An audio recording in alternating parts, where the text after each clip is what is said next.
Welcome to Rainy Day Recess, where we stay in to study and discuss Seattle Public School. I'm Christy Robertson. And I'm Jasmine Polito. Today is our Rainy Day Rundown, which is a new type of episode we are offering to you, where we'll go through the most recent news, events, and buzzworthy topics related to Seattle public education. We hope to do episodes like this approximately every week or two. Let us know what you think about the format, or if there's things that you think that we should include in our next Rainy Day Rundown. So let's list out the things that we want to cover as a table of contents for this episode. Yeah, sounds good. There is the special school board meeting that happened last week on November 26th, where they officially canceled the school closures for the 25-26 school year. There was an audit meeting for the school board. There was a hearing with a judge regarding the recall petition against school board director Liza Rankin and dismissal of the recall petition. On the legislative side, there was an audit on special education that I'm really excited to talk about. That report will guide some of what happens in the upcoming legislative session. And then we had a few community initiatives and events that happened this week. And that's what we hope to talk about today. Let's start out with the special school board meeting, November 26th. There was only one item on the agenda. It had two parts to it. Essentially, they canceled the resolution from the board that told the superintendent to come up with closures. And then they accepted the superintendent's withdrawal of his closure plan. Yeah, really confusing legal language that basically said closures aren't happening. And there was some confusion also about the task force, wasn't there? Yeah. If you remember, the resolution that the board sent to the superintendent included various pieces, thanks to Director Gina Top. A couple of things that she wanted in addition to a closure plan were a citizen task force that would help guide the closure process. Of course, that part is no longer relevant, but she and President Rankin had other tasks in mind for that citizen task force, including helping come up with a longer-term budget plan. And obviously that is still relevant. So Director Top was wondering, will the task force still be in place to fulfill those other functions? One further legal question, Mr. Narver, this would keep the rest of the resolution intact, because in my mind, I think the resolution does three things. It directs the preliminary recommendations. It directs the creation of a budget stability plan moving forward, and it creates a task force. So those two other items remain intact. There was a lot of back and forth on that and confusion, and it's not even really clear where they landed. Here's Superintendent Jones on his interpretation of the change in direction. My interpretation is a narrow interpretation that there will not be a task force for the purposes of school closures. If another task force is necessary or needed as contemplated in a resolution, that would be an amendment, so to speak, of the resolution. So I'm clear of not continuing with the task force for the 25-26 school closures and consolidation. So I think that if Director Top wants that task force to be in place, which I hope she does, that she'll have to bring that forward at a future board meeting, hopefully on December 18th. They also never really answered Director Top's question about whether the direction to bring forward a longer-term budget stability plan was still in place, which is a really important question. Yeah, I'll say that. I really appreciated that they continued to ask for clarity regarding the task force. Both Gina Top and Sarah Clark. Am I missing any directors? Did anyone else say? Oh, I think, did Director Sarger say anything regarding clarity? Yes, she was asking about clarity as well. She especially wanted clarity that this was not saying that there will never be closures, but there's not closures for next year. I want to make sure that we're all clear that it's just for this year, because the way it reads to me and then the email that was sent, it has left people with the impression that we're not ever going to consider school closures again.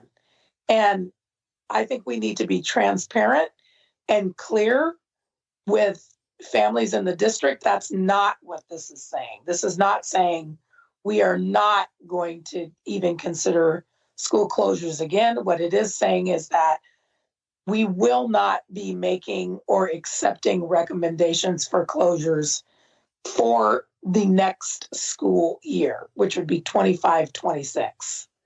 Is that correct? That is absolutely correct. Yeah, I think what I found to be a great nod to the community was for them to keep mentioning, we know that the community wants a lot of clarity on this, so can you say this again? Yeah. And can you say it in a way that we know exactly what is happening, because of the legalese is making it confusing. Yeah, I appreciated that. And that was pretty much the entire thing. Yeah. That was it. That was the meeting. Okay. So let's talk about the recall, which has been a big topic on a lot of people's minds. The recall petition against school board director Liza Rankin. Yeah. Yeah. And should we talk about what were the main complaints? Sure. Okay. I'm going to read the 5 points from the website that the group set up called recallrankin.com.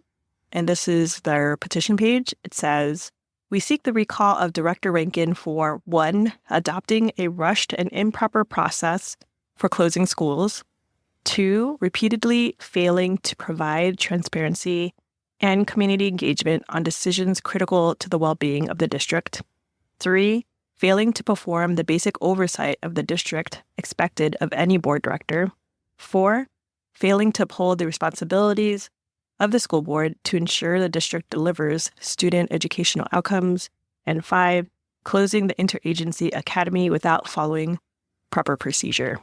Each of these repeated failures not only rise to the level of misfeasance, malfeasance, and or violation of oath of office, they endanger the future of Seattle Public Schools, they hinder and undermine the education of Seattle's children, and they do damage to the public's trust in a foundational civic institution. So that's the outline of their claims. On Monday was a hearing in front of a judge. And essentially at this hearing, what happens is the judge will look over the reasons for the recall and decide whether or not to move forward with the process. And if it moves forward, then what happens is the people who are issuing the recall would then gather signatures to put it on the ballot. The lawyer for this group went into a couple of the details of some of the specific items, such as that there was a vote texted in, or that A.J. Craybill from Council of Great City Schools attended a executive session. The judge pushed back throughout the arguments. He kept saying, like, it's not whether people like President Rankin, it's not whether people disagree with her decisions. There has to be either misfeasance, malfeasance, or violation of oath of office that would be grounds for a recall. And none of those did he find were legally sufficient. And so he dismissed it. Yeah, and you were actually in the room watching the hearing, Christy. What was the vibe like in that room? Oh, it was tense. It was tense. It was a small courtroom and it was pretty full. There was maybe like half a dozen press. And I think that clearly there was quite a bit of relief for supporters who were there when it was dismissed. There is this one thing that I've been thinking about, which is that just a few years ago, there was also a recall effort, but it was for the entire board, not a single person. Yeah. And so the interesting part of this happening again a few years later is that it singled out President Rankin. And I'm sure that must have been hard to digest, to know that you were the one person picked out of the entire board. Yeah. You're a president as well, but yeah, being under that much scrutiny by yourself in the hearing must have been pretty intense. Oh, yeah, that can't have been fun. And I think that was actually a significant part of the discussion in the hearing was about how much can one or director, even if they're the president, be held to account. And some of the things had been initiated by previous boards. Some of the things were done by the whole board. In particular, the judge was dismissive of the allegation on the poor student outcomes because he was like, how can one board director be held accountable for student outcomes not improving? Mm-hmm. And I remember in our interview with Ben Gittenstein that he said that recalls are very unlikely to be successful.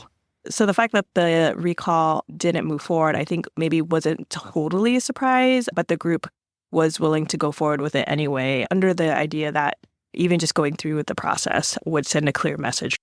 The group that put forward the petition for recall stated that they hadn't been surprised by the outcome, but that what they were surprised about was the outpouring of public support for their cause, and that they were moving on to focus on looking for candidates to run for school board for the next election. Rankin's statement after the hearing was that she was looking forward to getting back to work and doing work for the kids, which is what she had run for office to do. I put in a request for the materials for this hearing at King County Superior Court, and when I get it, we can link it from the show notes. And this is Christy jumping in to say that I've received all the documents. It's the petitioner's claim, the rebuttal, the ruling, and a recording of the entire hearing. So you can find those all on our show notes. Okay, we've got a good segue to the next topic on our rundown, which is the meeting of the sole remaining committee of the school board, which is the audit committee. This meeting happened on Monday, December 2nd. It used to be the Audit and Finance Committee, which was one of the complaints of the petitioners, was that there was no longer a finance committee in a situation where we have a terrible budget. The judge said that complaints like that school board meetings had been reduced to one a month, or that the finance committee had been removed, were not valid grounds for a recall because they are not legal requirements. Fiduciary oversight is a legal requirement, but it's not said how that's going to be done. Interesting. I wonder if later there will be more legal language around policy. Yeah, that's a great question.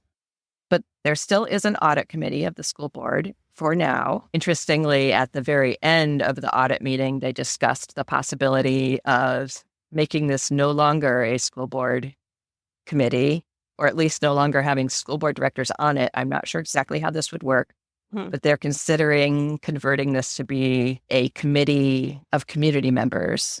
It would be the auditor, and it would be qualified community members who sit on it rather than school board directors. So this whole committee meeting, which was 3 hours long with lots of details about how the school district operates, was really striking me as how counter to student activist-focused governance it is. If you miss the old way that the school board used to operate, you want to watch the audit committee meetings, because that's where they actually talk about how things work within the school district. It's very operational. Interesting. I have heard committee members talk about wanting to be more involved. So that couldn't be, in some ways, it satisfies both parties. Agree. School board directors want to be more on outcomes, and then the community wants more information on audit stuff. Yeah, exactly. Let's listen to how Andrew Medina, the school district auditor, presented this to the board. So our current structure is 3 board directors. We have the option to add 1 or more public advisors to the committee. They are advisory only, and they're currently vacant. They have proven valuable in the past, although we've had challenges in getting public advisors. So leading practice from the Institute of Internal Auditors and a 2017 white paper from the Council of Great City Schools identifies the best practice of an audit committee should be comprised of individuals who are independent of the school district and who are collectively experts in auditing, finance, risk management, information technology, and government. Audit committee member independence will also be identified in an updated version of the white paper that we're hoping to publish either later this month or early January. So advantages of having a fully independent audit committee: it's recommended by the Council of Great City Schools, a committee comprised of experienced professionals who have no authority over the district's operation or decision-making processes, can shield the internal audit staff from any actual or perceived pressure that would compromise our objectivity and independence, and allow internal auditors to conduct our work without any fear of retaliation or retribution or political pressure. It also aligns with student outcomes focused governance model by allowing board directors to focus on student outcomes rather than an audit committee, which is more of an operational function. And having a committee comprised of individuals who are experts may result in improved decision-making or oversight of the audit function. Some disadvantages, however, is finding volunteers to serve on the committee, and the possibility that community volunteers may also have any personal or political agendas, developing a transition plan, and then determining the committee's composition and procedures. Will it be entirely community members? Will it be a hybrid with board directors also serving? How many community members? How long are the terms? Will they apply or be appointed? And then potentially reduced direct communication between board directors and the director of internal audit. One question I have is, would it still be subject to open public meetings? Would it still be in public? Yeah. That would suck if it weren't in public. It's Right. really great to actually get some of this information. Mm-hmm. I want to play a little clip of President Rankin speaking to what people in community have been asking for, which is just more ability to help and be able to influence what's happening in Seattle public schools. Sitting on an audit committee could be a great way for Mm-hmm. those experts that we see just spinning up their spreadsheets to try to help from the outside. It would be great to put some of those smart minds to work to help Seattle public schools. So here's what she says about that. In my experience in SPS in the last decade, this year and last year, I feel fairly comfortable saying I've probably seen the lowest number of work group, community participation, advisory task force things than I've ever seen in SPS.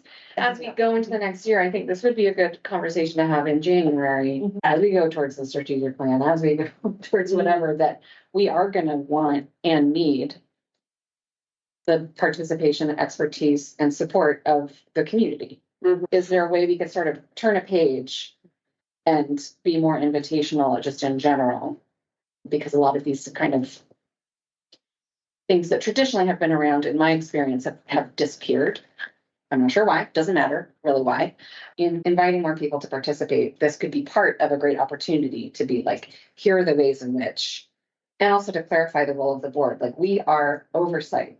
We are representatives making sure you said you did this. Did it happen? Great. Did it happen in a way that aligns with our community values? Great.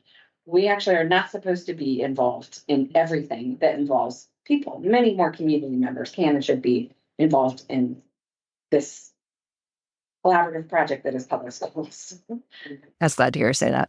Yeah, that's great. It would be nice for everyone to be on the same team. That would be very nice. So that's the meta level discussion about the audit committee. One thing that came up in one of the audits, And just to fill in here, this was an audit around the efficacy of the counselor role at SPS. and I texted this to you, Jasmine, because I was so shocked by it, was that 70% of Seattle Public School seniors required waivers to graduate in 2023. Yeah, what does that mean? That means that they didn't fulfill the graduation requirements, and yet they graduated. Are these people who were what grade when COVID happened? Freshmen, probably? Yeah. So they were just entering high school when COVID happened. Because the whole point of the waivers is regarding any missed credits because of COVID. Is that right? That's definitely one of them. I'd like to read more about this. I have to admit that I did not read the something like 187-page audit committee document in its entirety. So I don't know the details about what kind of waivers, but I was shocked by that. This is Christy chiming in to say that the document has been updated and is actually 223 pages long now, but it doesn't include any detail about what kind of waivers they're talking about. And I want to play Director Sarju because she also sat up and took note of that and gave one of her great speeches to try to get everybody to pause and think about a key piece of information, not just go about your meetings, but stop a minute and think about what these data show. Here's what Director Sarju said. I'm having a hard time assimilating what I heard you say. I had to go off camera because the graphic of smoke coming out of one's ears, that's what was happening for me. And one of the things that I think I heard you say, these are not your words, these are my words, is that this process of waivers is essentially padding our graduation statistics. And I just want to state for the record, to me, this is a fire. We have a fire that we need to respond to. And I don't know what the answer is. I'm dismayed but I have to remain hopeful that we will accept the recommendations that you all have made, because on the surface, they seem sensible, they seem logical, they seem responsive, they seem objective, and they actually seem implementable, but that's not your issue. If we are giving kids waivers, so we can do this, the wash your hands sign, they graduated, we're done. Not ready. They're not ready. We're pretending like we're preparing our kids to go out and compete in the marketplace, when behind the scenes, we're just giving them waivers so we can say we graduated X number of percent. We are failing kids. That's fundamentally failing kids. There were a ton of audits. I'm not going to talk about all of them. I guess then the only other audit that I want to specifically bring up was about the Rainier View response. If you remember, there was a huge community and teacher outcry at Rainier View last year. There was a lot of public testimony about it against the principal at Rainier View, who was later removed from her position and put in central office. And that came about after years of just brewing issues that had not been addressed properly. And that's what this audit was about, was the process of handling the community and teacher complaints. That sounds really interesting. Unsatisfyingly, Oh, no. the response was very nonspecific, I would say. The response was given by Bev Redmond, the chief of staff, and it was what we have come to expect in a lot of these situations, of just a lot of, don't worry, we've got this. People are talking, things are going to get better, but things were fine anyway. There are conversations. Yeah. Discussions are happening. Yeah. Don't you worry your heads about this. Yeah. Great trust building statements. Yeah. And the most salient, closest thing to something concrete that I heard was that meetings are happening to figure out how to address these problems better in the future. And the meetings are happening between PASS, the principals union, SEA, the teachers union, HR for Seattle Public Schools. Mm-hmm. No community representations. Basically, it's being viewed as completely an HR issue. And that is important. The staff complaints were a big part of what was happening there, but it was also community, parent, and student, very significant issues that were raised. And they're not being involved in that conversation at all. Yeah, I think that's a really big topic, and I'm glad that they're discussing it. I'm working on an episode on the school board right now, which will be coming out soon. And one of the points of discussion is the process in which someone goes about complaining about anything that's happening in their building, and how a lot of that process ends up going to the school board, even though the school board isn't actually supposed to be monitoring that. Yeah, I'm curious to hear how these meetings go. And hopefully at some point they let community members in. But the thing that is hard for me is how the legal part of everything gets in the way of the community building part. A lot of the times I feel like when the community is left out of it, it's because of legal stuff. Yeah. And in general, from what I've seen from what's come to board meetings, the response of the district has been to be more protective of central administration and more protective of principals, which is the opposite of what I think a lot of people might have expected out of all that community outcry. They might have thought we need to be able to make it easier to hold principals and their supervisors to account. And that's definitely not the direction that this is going. Okay, so that was that. That's it for the audit committee meeting. But for any of you nerds out there, I know we have some of those among our listeners who wish that they knew more about what happens in the school district and how things work. I definitely recommend watching audit meetings. Ooh, good to know. They're always online. They're not recorded. They are recorded, but you have to go. You have to request it. You have to request it. Whereas the regular school board meetings are just automatically put on SBS TV and they're there. Yeah. Okay. Should we talk about the legislative item? The JLARC thing? Yeah, the JLARC. Okay. Okay. Yeah. So I know a lot of people don't follow the legislature very closely. It can be very confusing how it relates to your local school district happenings. So just briefly, I will remind people that there's a legislative session that is about to start next month in January. It's an important, what they call a long session that will be going from January through April.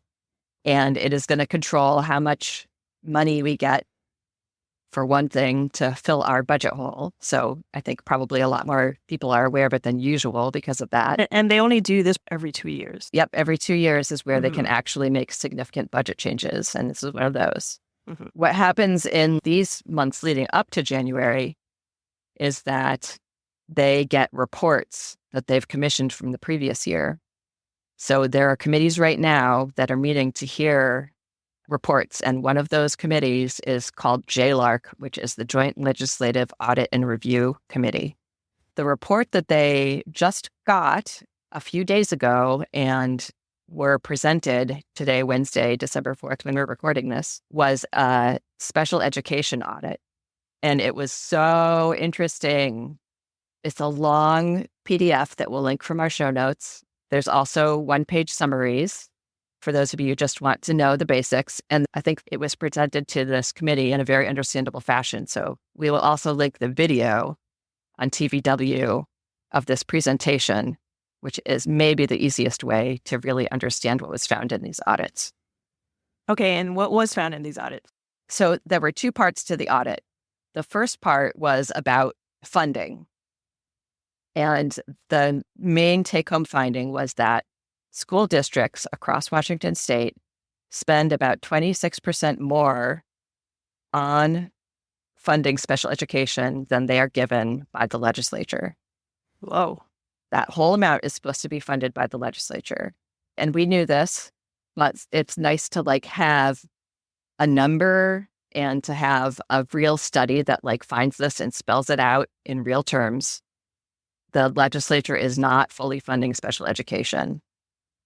The way that the legislature funds special education is basically a multiplier where they take how much general education money a student with an IEP gets, and they add on it's approximately another full amount. So it's basically you get 200% of the amount for a kid with an IEP.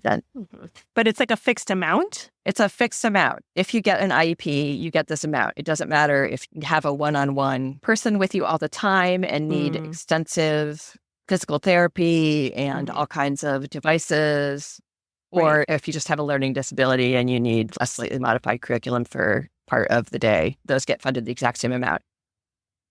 Seems obvious, but here is the official telling to the legislature that is really not a very appropriate way to do it. That they should be funding more based on what students need. And special education is actually tiered the way that we categorize it. In Seattle. Oh, okay. That is the Seattle invention, those tiers. Oh, okay. Yeah. Okay, got it. But on the state level, there is no tiering at all as far as the way that special education is funded per student. Nope. Okay. And our representative, Jerry Paulette from the 46th Legislative District, here is one of the best advocates for special education in the legislature. So I watch him closely. He asked about that. He asked for suggestions for what would be a better way to do it than just a multiplier. There's 13 categories of disability that qualify you for special education. Should we have different amounts of funding based on those disabilities? And the answer from the people who did the study was that some states do it that way, but they're moving away from that because it also doesn't correlate very well to what student need is. Really, what you should do is look at what students need and what services are being provided by the district and provide funding based on that. But that would take a lot more work. Yeah, that's the next step, is figuring out what that formula should be. But the study was actually a survey of what other states do in terms of this, which is... Yeah. What are other states doing? Has anyone found a formula that works really well? I'd love to know that. Yeah. The second audit, the special education that was presented to the Audit and Review Committee of the legislature, was about performance. So that was funding. And this is about like, how is special education doing with a focus on inclusion? Okay.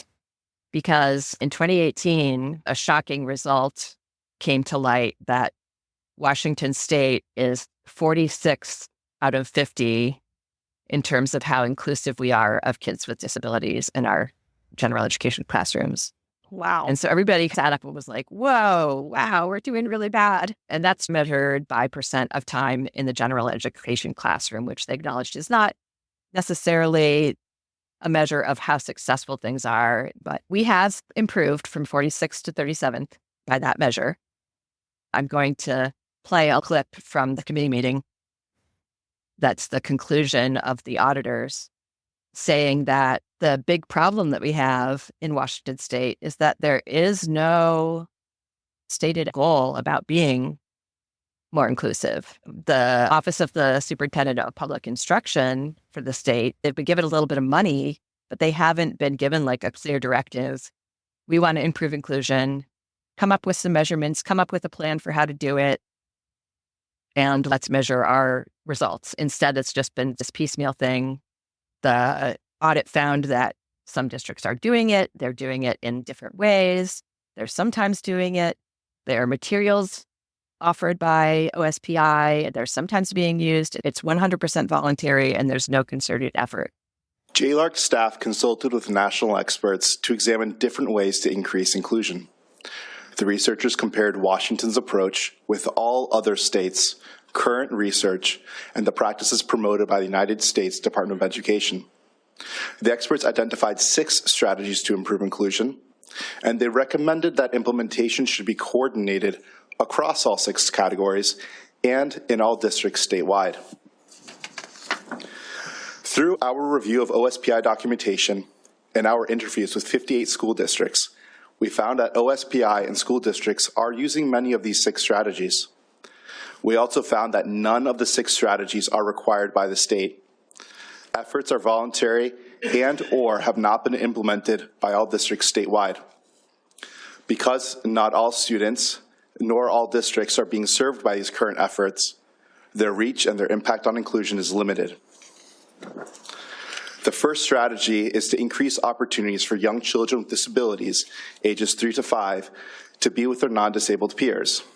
For example, increase learning and social activities with any necessary accommodations and interventions for students, such as a transitional kindergarten program that was implemented by one of the districts that we interviewed. The second strategy is to offer multiple tiers of support for all students who struggle with academic and/or behavioral challenges. Educators can provide targeted help to struggling students in the classroom setting. This approach is referred to as a multi-tiered system of supports. OSPI has adopted this kind of supports framework, and it offers related training through voluntary professional development and supports to districts. Yet 43 out of the 58 districts that we interviewed said that they have not fully implemented this multi-tiered system of supports. The third strategy is to train teachers to use practices with demonstrated success. Research shows that these high leverage practices can promote inclusive education regardless of students' disabilities or grade level. OSPI and its partners have created a website for educators to access related professional development and resources. Those trainings are voluntary. The fourth strategy is to use instructional technology to increase accessibility and improve student outcomes. One example is assistive devices that help students with disabilities access the curriculum and participate in classroom activities.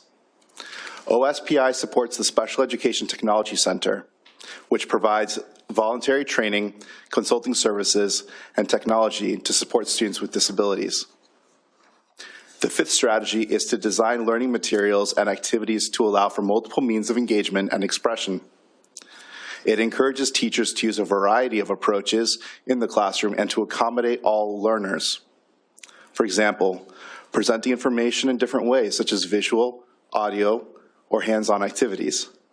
This approach is called the Universal Design for Learning, or UDL.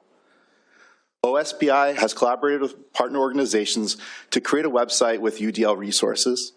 Access is voluntary, and Washington does not actively promote the use of UDL through state policies. And the sixth strategy is to enhance training, coaching, and mentoring for administrators, principals, and other school leaders about how their schools can provide inclusive special education. OSPI has worked with state higher education institutions to promote inclusive leadership training for principals. It also offers voluntary technical assistance to administrators. In interviews with administrators, some of them reported that they have received insufficient training on this topic. So that was their one and only recommendation for this part of the audit was, if you want to improve inclusion, make a goal of it, and make a plan for how to do it. So make a plan. Yeah. Like set a goal and make a plan. It seems to be the theme of this year. Okay, the last section of our rundown today is the community corner. We want to talk about some of the things that we know other people are working on that relate to Seattle Public Schools. I wanted to ask you about the teach-in that was at Franklin, because that happened a couple weeks ago, right? What was it and how did that go? The teach-in was run by a group called Seattle Core, which is a group of SCA union members. Oh, is that the rank and file educators? Yeah, rank and file educators. You can find them on Instagram. Their two big things were anti-school closures and pro-legislative funding. Okay. And they had speakers and...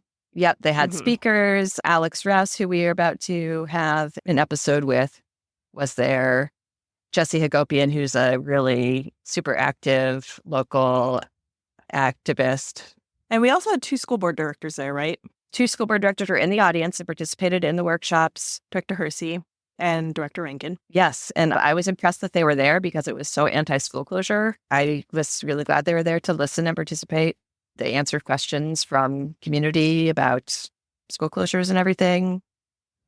So, yeah, there were a ton of people there, lots of people trying to find ways to address our funding issues and how to improve our schools. One thing that I wanted to mention community-wise, I ran into Debbie Carlson there, who previously ran for school board and now is turning to an effort of trying to help other community members get involved in running for school board, which can be, as someone who ran for school board, be extremely intimidating and difficult to know how to do. Yeah, is there like any training currently? I did a training run by Emerge, which is for women candidates. It was expensive. Debbie Carlson is working on putting together something that's free. Wow.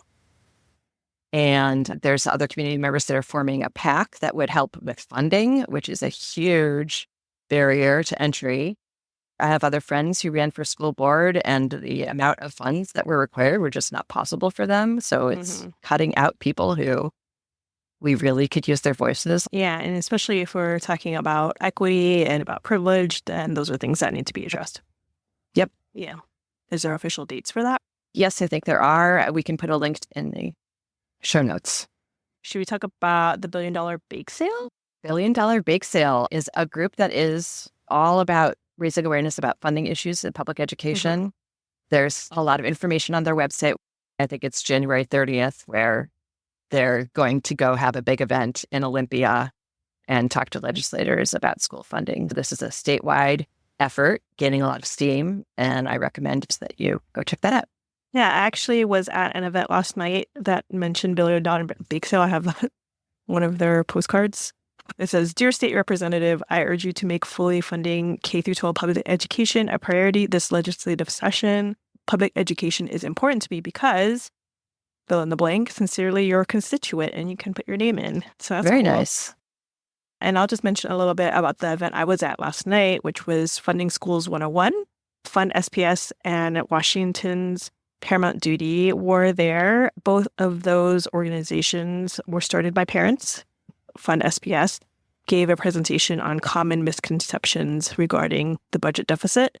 And then Washington's Paramount Duty talked about state funding and gave a rundown of the 5 legislative asks they think would address the structural deficit that many of the districts in Washington state are in.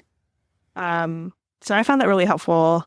And then they took questions. Basically, everyone wanted to ask about engaging with the legislature and how to do that effectively, like who to do that with, and all of those things. Everyone seemed pretty honed in on what action can we take. So that was really nice to see.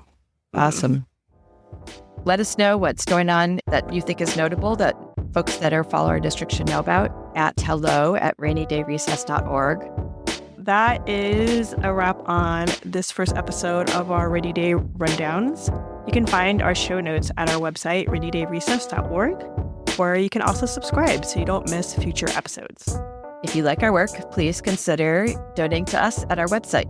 The price of a cup of coffee once a month is so helpful to us, and thank you so much for our current donors. Yes, thank you so much. Really, really helpful. Special thanks to Lester Mayo and Manzana Movement for our music. And thank you to Cheryl Genro for the amazing new logo that you can now see whenever you go to our podcast website. Awesome. Well, I'm Jasmine Polito. I'm Christy Robertson. Stay curious, stay cozy, and join us next time for Rainy Day Recess.